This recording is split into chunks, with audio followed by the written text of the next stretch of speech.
Hello. So in this module, we're going to learn about the grammar of our logical language. And learning about the grammar, we already know a little bit about the grammar, but we're going to be really explicit about the grammar in this module. And that's going to be helpful. We want to be able to say explicitly what the grammar is, but the real reason we're learning about it is because it's going to help us with symbolization and derivations. And in particular, it's going to help us to find a sentence's pieces. And that's going to help us to know when inference rules apply, and it's also going to help us when we're symbolizing English sentences by going step by step, taking an English sentence and breaking it down into its pieces and then translating the simpler pieces. So I'm not actually going to talk about symbolization and derivation, though, in this video or the next couple of videos. The application of this material to derivations is just going to be, once you learn the grammar explicitly, when you look at a sentence, you'll just see how it the logical language, you'll see how it falls apart, and you'll see then, or how it breaks apart, and you'll see then what rules apply to it more easily. That'll be very natural.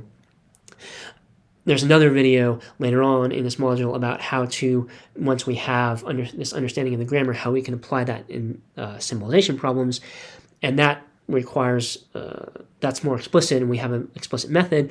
And so you'll want to watch that video. It's really helpful with the symbolization problems, but you won't understand what's going on in that video until you've watched the grammar videos, so you need to watch those first. So let's go ahead and get into the grammar.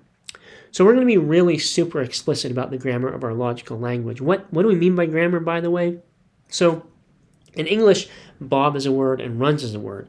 And in English, Bob runs, that's a sentence, but in English, runs Bob is not a sentence. It could have been. We could have had different grammatical rules in English, but given the rules that English actually has, Bob runs is a sentence, runs Bob isn't a sentence. Does Bob run? I don't know. Or how about this? The sun is green. Okay, well, so the sun is green, that's false, but it's a sentence, whereas is green the sun, that's not even a sentence. So right now we're talking about the grammar, so we're talking how do you get sentences. Sentences are things that can be true or false. How do you take the symbols of the language and put them together to build a bigger thing that can be true or false? That's what the grammar is about, and then it's a further question whether or not the sentence is true or false. So the first thing we need to do in specifying the grammar is say, what are the symbols of the language? So there are, and you know these already, they're the capital letters from P to Z. Those are the sentence letters, and we call those atomic. There's the tilde or the negation sign, there's the arrow or the conditional, and then there are left and right parentheses. So those are the symbols. Those are the symbols out of which we build more complex sentences, and then we have the simple atomic sentences that don't contain any other sentences, the capital letters P through Z. So those are our symbols. The grammar of natural language is very complicated. So in lots of natural languages, something like runs Bob would be grammatical. Some languages have subject-verb order, others have verb-subject order, and maybe that's not even quite the right terminology to use, but the point is, natural language grammar is really complex. That's what linguistics is. A lot of linguistics is about, and it's really hard. The grammatical language for our logical language is going to be much simpler, which is going to be nice. So we have 4 rules. The first rule says that every sentence letter, the letters between capital letters between P and Z, is a sentence. The second rule says that if you have a sentence, then if you put a negation on the front, you have another sentence. So if circle is a sentence, then so is squiggle circle. Which one is true? Who knows? That's not what we're concerned with right now. We're not talking about truth or falsity. We're just talking about which things can even be true or false, which ones are sentences. And so if we say Bob runs is a sentence, then also it's not the case that Bob runs. That's also a sentence. And then if you have 2 sentences, box and square, then if you put an arrow down, put one in front of the arrow, one behind the arrow, and then put parentheses around the whole thing, then you have another sentence. And box and circle could be the same sentence, but they can also be different. So those are the 3 rules that say, here's how you get sentences. Our fourth rule says nothing else is a sentence. So that's it. Those are our rules about how to make sentences out of the symbols of our logical language. We'll learn a few more logical operators later on, but right now, this is all we got. That's fine. what about this, P error Q? Is that a sentence? We've been acting as it is, but actually, according to these rules that I just laid down, it's not. And that's kind of strange because we've been acting as if it is. Why is it not a sentence? Well, remember the conditional rule says, how does it work? It says put an arrow down, put the sentences on either side, but then also put parentheses around the whole thing. So this P error Q does not follow Rule 3, right, because it's missing the parentheses. And Rule 4 says, well, if you don't follow rules 1 through 3, then you're not a sentence, and so P error Q, according to these rules, is not a sentence, and that's kind of weird.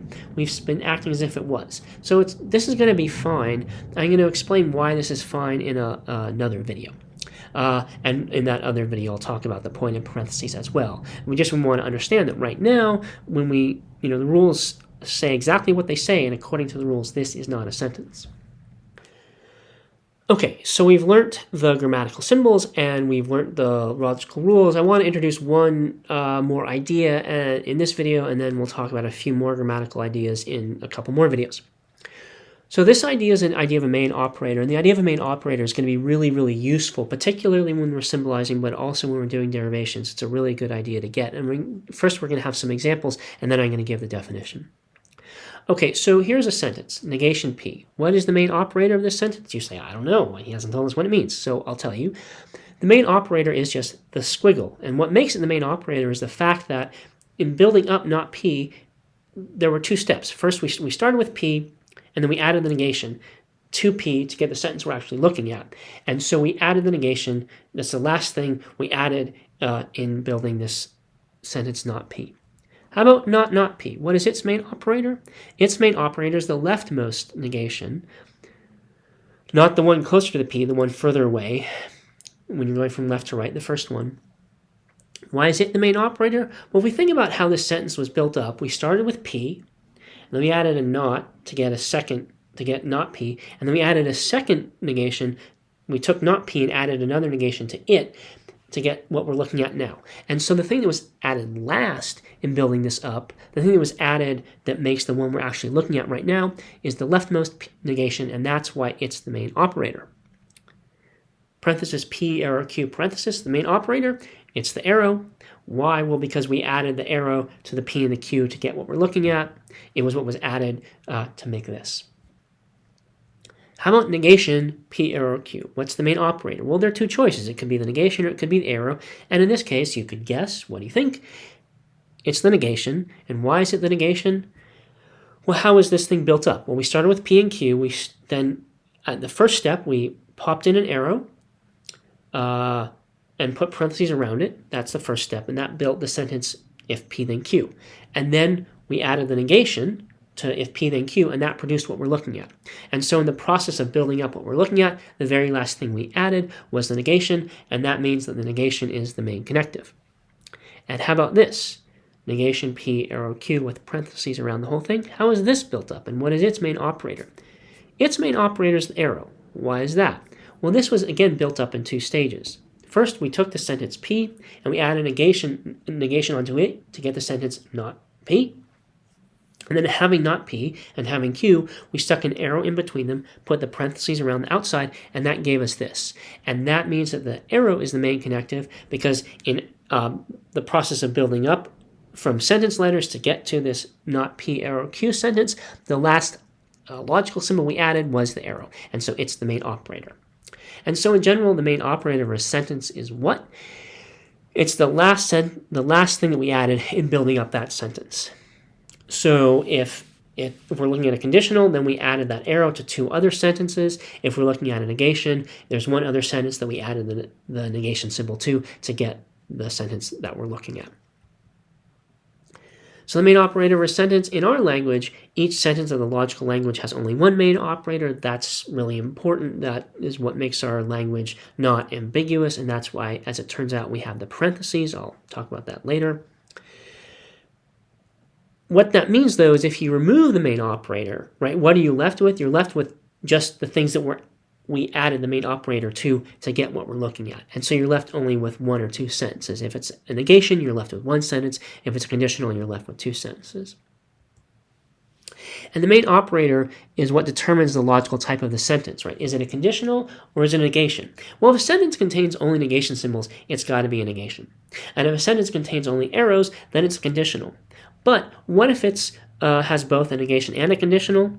Well, then what makes it the whole sentence be a negation or conditional is which of those are the main operator.